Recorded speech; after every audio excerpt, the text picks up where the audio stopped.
le monde et bienvenue pour cette nouvelle chronique. Alors aujourd'hui j'avais envie d'aborder dans cette vidéo le comment vous allez vous sentir une fois que vous aurez avancé sur votre chemin spirituel. Donc si je le sais, si je suis en mesure de vous en parler, vous vous en doutez, c'est parce que moi-même j'ai expérimenté et apprécié ces circonstances. En effet, parce que vous aurez avancé, compris des choses, fait des liens, maîtrisé certains processus, vous vous sentirez mieux et plus heureux.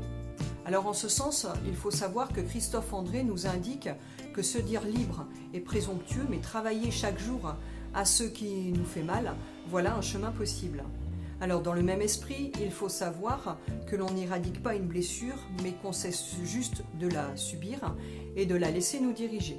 Alors dans de telles conditions, vous allez me dire, mais comment avancer de manière plus légère? Donc je vais vous expliquer. Avancer sur un chemin spirituel, ce n'est pas ne plus commettre d'erreurs, ni ressentir de malaise. Avancer sur un chemin spirituel, c'est savoir regarder ses propres faux pas, accueillir ses peurs, savoir en identifier les causes, les sources, et savoir agir en conséquence. Donc, par exemple, je vais vous citer mon cas personnel. Il y a quelques mois de cela, j'ai eu une rhinite allergique qui m'empêchait littéralement de respirer. J'étouffais. Il faut savoir que l'étouffement correspond à de la colère enfouie.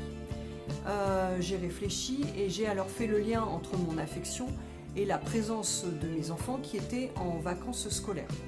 J'ai alors compris que j'avais l'impression que mon espace de travail, donc de liberté, était entamé. Mes troubles se sont dissipés dès lors que je les ai eu identifiés. J'ai apaisé mes craintes et trouvé une autre façon de travailler que j'ai mis en place.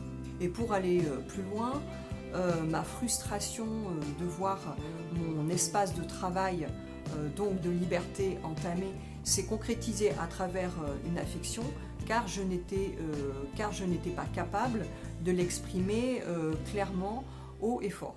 En effet, je redoutais, si je le faisais, d'être considérée comme une mauvaise mère et par conséquent d'être rejetée et abandonnée. J'ai donc compris qu'inconsciemment, j'avais refoulé mon ressenti. Donc ce qu'il est vraiment important de retenir à travers mon exemple, c'est réellement le mécanisme de compréhension à mettre en œuvre. Pour poursuivre, il faut bien comprendre qu'au fur et à mesure du temps, au fur et à mesure que vous avancerez sur votre chemin spirituel, vous prendrez la mesure de vos changements. Vous comprendrez aussi que vous laissez vos automatismes, mais aussi vos fonctionnements d'antan de côté. Vous saurez et ressentirez quand vous agissez de manière positive sur vos états intérieurs. Vous vous sentirez plus heureux et, en deux mots, plus libre. Voilà, c'est sur cette note d'optimisme que je terminerai ma chronique. Je vous rappelle que vous pouvez retrouver tous mes ouvrages ainsi que mes billets d'humeur sur www.natalielegrand.fr. N'hésitez pas non plus à aimer ma vidéo et à vous abonner à ma chaîne. Donc je vous dis à très bientôt pour une prochaine chronique et d'ici là, prenez soin de vous.